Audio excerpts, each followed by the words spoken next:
చూస్తున్నవాడు బయట చూడాలనుకొని ప్రయత్నంలో వెళ్ళేటంతసేపు విలంబనాన్ని సహించలేకపోతున్నాడు. అది భక్తి. ఇప్పుడు ఆయన ముందు ద్వారకకి వెళ్ళలేదు, కృష్ణుడు ప్రభాస తీర్థానికి వచ్చేసాడు. అది కృష్ణ పరమాత్మ యొక్క సౌజన్యం. మహానుభావుడు ఎవరు మనసులో ఆయనను అలా ధ్యానం చేస్తారో, ఒక్కసారి తలుచుకుని మురిసిపోతారో, ఎవరు ఆయన పాద కమలములను మనసులో పెట్టుకుని సంతోషిస్తారో అటువంటి వారి దగ్గరికి అంత త్వరతో పరిగెడతట్ట. నరునికి ఎరిగి కృష్ణుడు తిరముగ దయతో ప్రభాస తీర్థమునకు నొక్కరుడు చనుదించే సర్వేశ్వరుడెప్పుడు భక్తులకు ప్రసన్నుడు కాడే. ఆయన లోపల చూస్తున్నది ఎవరిని? ఒక్క కృష్ణుడిని చూస్తున్నాడు. ఒక్క కృష్ణుడే వచ్చాడు. ఏమో రుక్మిణీ సహిత కృష్ణుడిని చూస్తే రుక్మిణితో వచ్చేవాడేమో. ఒక్క కృష్ణుడిని కదా చూశాడు, ఒక్క కృష్ణుడే వచ్చాడు. నువ్వు ఎలా ధ్యానం చేస్తావో, నీ మనసు ఎలా నిలబడుతుందో, నువ్వు ఎంత భక్తిగా ఉంటావో దానిని బట్టి పరమాత్మ నీ దగ్గరికి పరుగు పరుగున వస్తాడు.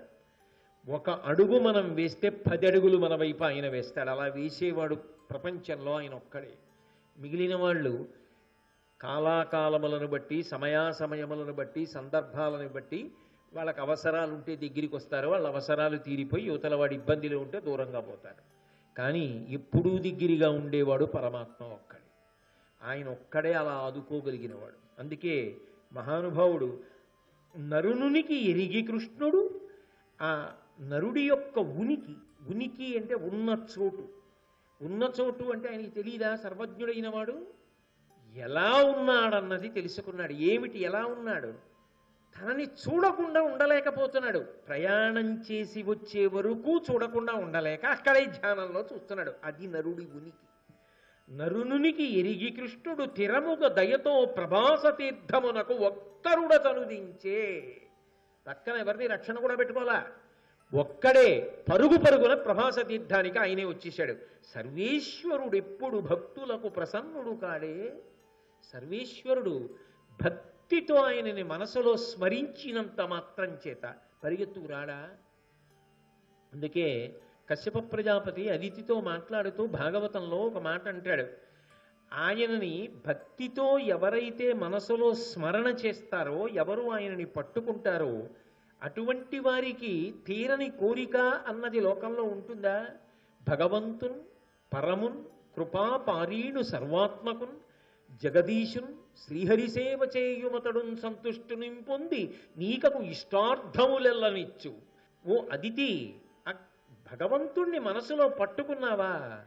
ఆయన నీకకు ఇష్టార్థములెల్లనిచ్చు అఖిలార్థవ్యాప్తి చేకూరెడిన్. అదేమిటి? నీకు కావలసినవన్నీ ఆయనే చూస్తాడు. భగవత్సేవల పొందరాది బహు సౌభాగ్యంబులన్ ప్రేయసి. భగవంతుని యొక్క సేవ చేసి ఇది పొందవచ్చు, ఇది పొందలేరు అన్న విభాగం లోకంలో ఉందా? పట్టుకోగలగాలి గాని మనసుతో ఆయన సర్వకాలముల యందు అనుగ్రహించి పసిబిడ్డని తల్లి కాపాడినట్టు కాపాడుకుంటాడు. కాబట్టి ఆయనే పరుగున వచ్చాడు. ఇప్పుడు అర్జునుడు లోపల ఏది చూసి సంతోషిస్తున్నాడో ఆయనే బయట కనబడ్డాడు. ఇంకా వెడదామనుకుంటున్నాడు ద్వారక, ప్రభాస తీర్థానికి ఈయనే వచ్చాడు. చూసి పరమానందపడిపోయి ఒక అద్భుతమైన మాట చెప్పాడు. అది ఆర్ద్రత. అన్నయ్య గారు మహానుభావుడు, అటువంటి కవిత్వాన్ని ఇచ్చాడు. తెలుగు జాతి రుణపడిపోయింది ఆయనకి. ద్వాదశమాసిక వ్రతము ధర్మ విధించలు పంగనీగి గంగాది మహానది హిమవదాది మహాగిరి దర్శనంబు మీపాద పయోజ దర్శనము పన్నుగ చేయుట చేసి పూర్వ సంపాదిత సర్వపాపములు బాసే భృశంబుగ నాకు అచ్యుతా అన్నాడు. నేను నియమోల్లంఘనం చేశాను. మా అన్నదమ్ముల మధ్య పెట్టుకున్నటువంటి ఒప్పందాన్ని అతిక్రమించాను. తద్దోషం పాపం రూపం అవుతుందని మనసులో బెంగపెట్టుకుని ఆ పాపం పోగొట్టుకోవడానికి మార్గాన్ని వెతుక్కున్నాను. ఏ మార్గముల వెంట వెళ్ళాను అంటే మనకి కూడా అన్యాపదేశంగా ఉపదేశం. ధర్మ విధింజలు పంగనేకి గంగాది మహానది హిమవదాది మహాగిరి దర్శనంబు. నేను గంగానది దర్శనం చేశాను. గంగా స్నానం చేయలేదా? చేశాడు. అంటే గంగ దర్శనం, గంగ నామస్మరణం చాలు. అసలు ఆ గంగా నది గురించి స్మరించడం, గంగ చెంబు వంక చూడడం, గంగలో స్నానం చెయ్యడం, గంగ బిందువు నోట్లో వేసుకోవడం, గంగని స్తోత్రం చెయ్యడం, గంగ పూజ చెయ్యడం అంత గొప్పవి. అందుకే నేను గంగానదీ దర్శనం చేశాను. దానితో పాటుగా స్నానము చేశాడు. ఇక హిమవదాది మహాగిరి దర్శనంబు, కొన్ని పర్వతాలు ఉంటాయి, వాటికి విశేషమైనటువంటి శక్తి ఉంటుంది. వాటి దర్శనము చాలు అనుగ్రహాన్ని పొందడానికి. కంటి నఖిలాండకర్త నధిపుని కంటి కంటి నఖములు వీడుకొంటి అంటాడు అన్నమయ్య. నేను ఆ కొండవంక చూశాను, చాలు నా పాపములు పోయాయంటాడు. ఒక్కొక్క పర్వతం, ఆ పర్వతం యొక్క శిఖరం అంత ప్రశస్తిని పొంది ఉంటాయి. తపోభూమి, దేవతల యొక్క ఆవాస భూమి. అందుకే నేను ఆ హిమగిరి దర్శనం చేశాను, హిమవత్పర్వత శిఖరాన్ని చూశాను.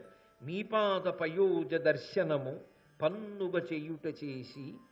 సాధారణంగా అన్నీ పూర్తి చేసి వెళ్ళిపోయే ముందు పరమశక్తివంతమైన దాన్ని దర్శనం చేసి వెళ్ళిపోతారు. ఇప్పుడు మీ పాద పద్మములను దర్శనం చేస్తున్నాను కృష్ణ. అయితే కృష్ణుడి యొక్క పాద పద్మముల యందు ఒక గమ్మత్తు ఉంది. ఏమిటా గమ్మత్తు అంటే, సాధారణంగా పద్మం ఎక్కడ పుట్టినా గొప్పదే, కానీ గంగానదిలో పుట్టి విరిసిన పద్మము అన్నారనుకోండి, దానికి ఒక గొప్పతనం అంటారు. ఎందుకంటే గంగానదికి వెళ్ళి తీసుకొచ్చాడు కాబట్టి, గంగ నీరు తగిలిందని. గంగానది యందు వికసించినటువంటి పద్మాలు అని తీసుకొస్తారు. గంగానదిలో పద్మం పుడుతుంది, గంగలో అంటే నీటిలో పద్మం పుడుతుంది, కానీ పద్మంలో గంగ పుడుతుందా ఎక్కడైనా? పద్మంలో గంగ పుట్టదు. కానీ కృష్ణ నీ పాదపద్మముల యందు గంగ పుట్టింది. ఆయన వామనమూర్తిగా ఉన్నప్పుడు చిత్రముఖ బ్రహ్మగారు ఆయన పాదములు కడిగాడు కదూ.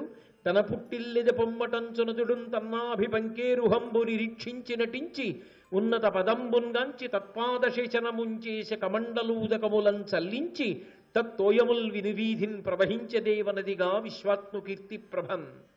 వామనమూర్తి భూమ్యాకాశములను కొలవడానికి పాదాన్ని పైకెత్తితే ఆ పాదం బ్రహ్మలోకం అంటే స్వర్గలోకం వైపుకు వస్తున్నప్పుడు, నన్ను కన్న తండ్రి ఆ నారాయణమూర్తి ఆయన నాభికమలంలోంచి నేను పుట్టాను, ఆయన పాదాలు వస్తున్నాయంటే ఆయన వస్తున్నారని గుర్తు. నాన్నగారు వస్తున్నప్పుడు ఆయన పాదములు నేను కడగద్దు, అందుకని నేను ఆయన పాదములు కడుగుతానని చతుర్ముఖ బ్రహ్మగారు తన కమండలంలో ఉన్నటువంటి నీళ్లు పోసి నారాయణమూర్తి యొక్క పాదములు కడిగితే, ఆ గంగ ఆయన పాదముల నుంచి ఉద్భవించి భూమి మీదకి వచ్చింది. కృష్ణ లోకంలో ఎక్కడైనా గంగలో పద్మాలు పుడతాయి, గంగ పుట్టినటువంటి పాదపద్మములు నీవి. ఈ పాదపద్మముల యొక్క దర్శనం గంగా దర్శనంతో సమానం. సారణుడు, సత్యకుడు, అక్రూరుడు, ఉగ్రసేనుడు, గదుడు, ఉద్ధవుడు, వసుదేవుడు, దేవకీదేవి, బలరాముడు ఇంతమంది బయలుదేరారు. తాను రుక్మిణీదేవితో బయలుదేరాడు. బయలుదేరి అందరూ కలిసి అక్కడికి ఎడుతున్నారు. ఇంతమంది బయలుదేరినప్పుడు సుభద్ర బయలుదేరదు, పెళ్లి కావలసిన పిల్ల. అందులో ఆమెకి కూడా మనసులో అర్జునుడిని వివాహం చేసుకోవాలని కోరికుంది. వీళ్ళందరూ ఎందుకు ఎడతారు? వాళ్ళ మనసులో ఉన్న కోరికల కోసం వాళ్ళు ఎడతారు. మరి ఆవిడ మనసులో మాత్రం కోరిక లేదు ఏమిటి? పైకి చెప్పలేదు, కానీ అర్జునుడు భర్త కావాలని ఆమె కోరిక. కాబట్టి ఆమె కూడా వెళ్ళింది. కృష్ణుడు ఏం చేశాడు? అర్జునుడిని అక్కడ గుహలో కూర్చోబెట్టి వీళ్లతో పాటు తాను గిరి ప్రదక్షిణం చేసినట్టుగానే చేసి వచ్చేసి ఉంటాడు. అర్జునుడితో చక్కగా ముచ్చట్లాడుతున్నాడు. ఎక్కడ ముచ్చట్లాడుతున్నాడు? ఎక్కడ నుంచి సుభద్ర ప్రదక్షిణం చేస్తుందో అక్కడ ముచ్చట్లాడుతున్నాడు. గిరి ప్రదక్షిణాలు చేసిన వాడికి అందరూ గిరి ప్రదక్షిణానికి ఎటువైపు నుంచి వెడతారో, ఎక్కడ కూర్చున్నప్పుడు బాగా దూరం నుంచి వస్తూ కనిపిస్తారో, చాలా దూరం వెడుతూ కూడా కనిపిస్తారో ఒక ప్రదేశం తెలిసిన్నవాడు అయ్యి ఉండడు. అసలు ఆ గిరి ప్రదక్షిణం కనిపెట్టిన వాడే ఆయన. అసలు ఆ మాటకు వస్తే గిరియే ఆయన, ఈ విశ్వమే ఆయన. అయిన వాడికి తెలియదు ఎక్కడ కూర్చుంటే సుభద్రని అర్జునుడు, అర్జునుడిని సుభద్ర చూసుకోవడానికి వీలుగా ఉంటుందో, ఆయన కోరిక తీర్చిన వాడవుతాడో తెలియదు. అందుకని అర్జునుడిని తీసుకెళ్ళి అటువంటి చోట కూర్చోబెట్టాడు. ఒక్కొక్కరు ప్రదక్షిణం చేస్తున్నారు. బలరాముడు రేవతీదేవితోటి, మిగిలిన వాళ్ళు అందరూ వాళ్ళ వాళ్ళ భార్యలతోటి, బిడ్డలతోటి, అబ్బో ద్వారకానగరంలో ఉన్నటువంటి పౌరులు వాళ్ళ వాళ్ళ కుటుంబాలతోటి అందరూ సంతోషంగా పాటలు పాడారు. గిరి ప్రదక్షిణం చేసేటప్పుడు వాళ్ళందరూ సంతోషంతో కాళ్ళకున్నటువంటి మంజీరముల శబ్దములు, మొలకి పెట్టుకున్నటువంటి ఆ వడ్డాణముల యొక్క శబ్దములు, మెడలో వేసుకున్నటువంటి నగల శబ్దములు, మంచి సంతోషంతో కేరింతలు కొడుతూ పద్యాలు పాడుకుంటూ పాటలు పాడుకుంటూ పురుషులు వీళ్ళందరూ కలిసి గిరి ప్రదక్షిణం చేస్తున్నారు. ఆ వెనక చుట్టూ కన్యకామణులను ఉంచుకుని సుభద్ర కూడా ప్రదక్షిణం చేయడానికి వస్తోంది. కొనదను కింకిణీ కలిత కాంచన కాంచి కలాపమున్ రణన్మణి కలనూపు రంబులు సమధ్వని నొప్పగా భక్తి పాదచారిణి కన్యకాజన పరీత సుభద్ర తదద్రిపూజన ప్రణతులు చేసే ఇంద్రసుతు పార్థు నిజేశ్వరుగా తలంచుచున్. ఆమె సుభద్ర వచ్చి తన చుట్టూ అనేక మంది కన్యకామణులు ఉన్నారు. ఎందుకని? ఆమె పెళ్లి కాని పిల్ల, అందుకని ఆమె చుట్టూ ఎవరుంటారు? పెళ్లి కాని పిల్లలు ఉన్నారు. అంటే అలా ఉండాలనే నియమం ఏం కాదు, కానీ గిరి ప్రదక్షిణం అనేది ఆడుతూ పాడుతూ చేసేది. అయినప్పుడు దేవాలయంలోకి వెళ్ళినప్పుడు అంటే అవతల వారు యువతల వారు సమబుద్ధి కలిగిన వారా లేరా అన్న దానితో సంబంధం ఉండదు. వరుస క్రమాన్ని బట్టి లోపల కడతారు. గిరి ప్రదక్షిణం చేసేటప్పుడు ఏం చేస్తారో తెలుసా? ఓ మైలు నడిచిన తర్వాత ఎవరికి ఎవరి మీద బాగా ఇష్టం ఉంటుందో, ఎవరితో కలిసి నడిస్తే బడలిక అనిపించదో అటువంటి వారితో వాళ్ళు కూడిపోయి గుంపులు గుంపులు అయిపోయి వెళ్ళిపోతూ ఉంటారు. వాళ్ళందరూ కన్యకామణులు. వాళ్ళందరూ అయితే ఓలా మాట్లాడుకుంటారు, ఓలా సంతోషంగా ఉంటారు, ఓలా సరదాగా ఉంటారు. అందుకని వాళ్ళందరూ కలిసి గిరి ప్రదక్షిణం చేస్తున్నారు. గిరి ప్రదక్షిణం చేసేటప్పుడు సుభద్రట కొణజను కింకిణీ కలిత కాంచన కాంచి కలాపమున్, ఆమె మొలకి వడ్డాణం పెట్టుకుంది. ఆ వడ్డాణానికి చిరుగంటలు ఉన్నాయి. ఈ చిరుగంటలు సవ్వడి చేస్తున్నాయిట. సవ్వడి చేస్తున్నప్పుడు గొప్పతనం ఏమిటంటే, ఏదో వాటి శబ్దం వాటిది. కాలి అందెలకు పెట్టుకున్నటువంటి మువ్వలు ఉంటాయి, అందెలకు మువ్వలు ఉంటాయి కదా, ఆ మువ్వల యొక్క ధ్వనులు ఒకటి కింద వచ్చాయనుకోండి, అదొక శబ్దం ఇదొక శబ్దం అయిపోతుంది. అంటే ఆంతరముగా గమనించవలసిన విషయం ఏమిటంటే, ఆమె కదలికలు అంత అందంగా ఉన్నాయి అని. ఆమె ఎలా ప్రదక్షిణం చేసింది అంటే, ఆమె నడుముకి పెట్టుకున్నటువంటి వడ్డాణమునకు ఉన్నటువంటి చిరుగంటల యొక్క సవ్వడి, పాదములకు అలంకరించుకున్న అందెలకు ఉన్నటువంటి మువ్వల రవళి రెండూ కూడా కలిసి వినపడుతున్నాయిట. ఎంత అందంగానో వినపడుతుండగా సమధ్వని నొప్పగా భక్తి. ఆమె అలా కావాలని నడవట్లేదు, భక్తితో నడుస్తోంది. ఆ నడక సహజముగా అందమైనది. మరాళి మందగమన. కాబట్టి అంత అందమైన నడక అని చెప్పడానికి నన్నయ్య గారు అంత పెద్ద ప్రయోగం చేశారు. భక్తితో ఆమె పాదచారిణి అయి, నేను కృష్ణుడి యొక్క చెల్లెల్ని, బలరాముడి చెల్లెల్ని, వసుదేవుడి కూతుర్ని అని ఆమె ఏదో వాహనం ఎక్కలేదు. నేను కూడా కాలినడకన ప్రదక్షిణం చేస్తాను. ఈ వేసే ప్రతి అడుగు ఈశ్వరానుగ్రహానికి నన్ను పాత్రురాల్ని చేస్తుంది. నేను ఈశ్వరానుగ్రహానికి పాత్రురాలనైతే అది నా అభీష్ట సిద్ధికి కారణమవుతుంది, నా కోరిక తీరడానికి కారణమవుతుంది. ఏమిటి ఆవిడ కోరిక? అర్జునుడిని వివాహం చేసుకోవడం. కాబట్టి ఆమె మనసులో కొండ దగ్గర ఒక్కొక్కసారి ఆగినప్పుడల్లా చెప్పుకుంటోంది ఏమని? కన్యకాజన పరీత సుభద్ర తదద్రి పూజన ప్రణతులు చేసే. ఆ కొండకి పూజ అంటే అస్తమానం పువ్వులు పసుపు కుంకుమ అక్షతలు ఏం వేయక్కర్లేదు. భక్తితో ఒకసారి నడిచి వెళ్ళిపోతున్నప్పుడు ఒక్కొక్క వైపు నుంచి ఒక్కొక్క భంగిమలో కనపడుతుంది. గిరి ప్రదక్షిణం అనేటటువంటిది ఒక అద్భుతం. ఒక్కొక్క చోట ఒక్కొక్కలా కనపడుతున్నటువంటి ఆ శిఖరం వంక చూసి రెండు చేతులు ఎత్తి నమస్కారం చేస్తోంది. నమస్కారం చేసినప్పుడల్లా ఓ మాట మనసులో అంటోంది. ఏమిటది? ఇంద్రసుతు పార్థు నిజేశ్వరుగా తలంచుచున్. ఇంద్రసుతుడైనా పాండుసుతుడైనా అనలేదు. ఇంద్రుడి కుమారుడైనటువంటి అర్జునుడు, అందుకే ఇంద్రుడే వచ్చాడు ఆ పెళ్లికి. ఇంద్రసుతుడైనటువంటి పార్థుడు నాకు భర్త ఎగుగాక, నేను ఆయనకు భార్య నగుదునుగాక. పాండవులతో వియ్యం ఉండడానికి ఇష్టపడనటువంటి వాడు కనుక బలరాముణ్ణి దూరం చేశాడు. కానీ ఆ సుభద్రని కన్న తండ్రి అయినటువంటి వసుదేవుడికి కానీ, తల్లి అయినటువంటి దేవకీదేవికి కానీ యథార్థమునకు సుభద్రని అర్జునుడికిచ్చి వివాహం చేయడంలో ఏ విధమైనటువంటి అభ్యంతరము ఉన్నట్లు కనపడదు. అందుకే దేవకీ వసుదేవుల్ని వాళ్ళిద్దరితో పాటుగా అక్కడ ఉన్నటువంటి పెద్దలైనటువంటి ప్రద్యుమ్నుడు, సాంబుడు, సంకర్షణుడు, సారణుడు, సాత్యకి మొదలైన వారిని సమావేశపరిచి ఆ వివాహానికి వారి యొక్క అభిప్రాయాన్ని అడిగితే వారు కూడా అంగీకరించిన మీదట బలరాముణ్ణి దూరంగా పంపించడం శ్రేయస్కరమని శివపూజా మహోత్సవము అనేటటువంటి సాకుతో యాదవ భోజ, అంధక, వృష్ణి వంశశ్రేష్ఠుల అందరితో కలిసి ఆంతరద్వీపానికి తాను కూడా వెళ్ళాడు. అక్కడ ఆ శివ సంబంధమైనటువంటి ఉత్సవం జరుగుతుండగా తాను మాత్రం మళ్ళీ ఏ పెద్దలైతే ఆ వివాహం జరిపించడానికి అవసరమై ఉన్నారో అటువంటి వసుదేవ, అక్రూర, సారణ, సాంబ, సాత్యకులతో కలిసి ఆంతరద్వీపం నుంచి ద్వారకా నగరానికి చేరుకున్నాడు. ఒక్క బలరాముడు మాత్రం ఆంతరద్వీపంలో జరుగుతున్నటువంటి శివపూజా మహోత్సవంలో ఉత్సాహంతో మగ్నమై ఉన్నాడు. అటువంటి సందర్భంలో యువతల కృష్ణుడు సుభద్ర వైపు నిలబడి ఉన్నాడు, ఆయన పరివారం. అర్జునుడి వైపు అర్జునుడు ఒక్కసారి ఇంద్రుణ్ణి స్మరించగానే తండ్రి స్థానం కనుక ఇంద్రుడు తనతో దేవతాగణములను ఋషిగణములను తీసుకుని ద్వారకానగరానికి బయలుదేరి వచ్చాడు.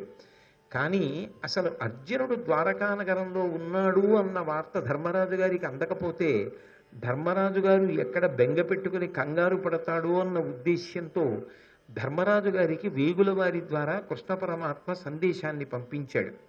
అర్జునుడు ఇక్కడ క్షేమంగా ఉన్నాడు, నాతో కొంతకాలం గడపడం కోసం వచ్చాడు, నువ్వు ఏ విధమైనటువంటి బెంగ పెట్టుకోవలసిన అవసరం లేదు అని. మీరు కృష్ణుడి యొక్క వ్యక్తిత్వాన్ని పరిశీలనం చేస్తే ఆయన చిన్న చిన్న విషయాల్ని కూడా ఉపేక్షించడు. అందరి యొక్క అభిప్రాయాన్ని, అందరి యొక్క అంతరంగాన్ని, మానవీయ సంబంధములకు పెద్దపీట వేసి చూస్తాడు. ఇక్కడ అర్జునుడి యొక్క ఆంతరంగాన్ని దృష్టిలో పెట్టుకుని ఆయన సుభద్రయందు అనురక్తుడయ్యాడు కాబట్టి సుభద్రనిచ్చి వివాహం చేయడం వరకు దోషం లేకపోవచ్చు. కానీ వెళ్ళినటువంటి తమ్ముడు వేళ దాటిపోయినా ఇంకా తిరిగి రాలేదని ధర్మరాజు గారు బెంగ పెట్టుకునే అవకాశం పుష్కలంగా ఉంటుంది. ఎందుకంటే సోదరుల పట్ల అంత అమితమైన ప్రేమ కలిగిన వాడు ధర్మరాజు. అయినప్పుడు తమ్ముడి క్షేమత ధర్మరాజు గారికి నివేదించడం అనేటటువంటిది అత్యంత ఆవశ్యకమైన విషయం. అందులో ఇప్పుడు ధర్మరాజు గారికి పెద్ద కబురు చేయకపోతే వచ్చిన నష్టం ఏమిటి?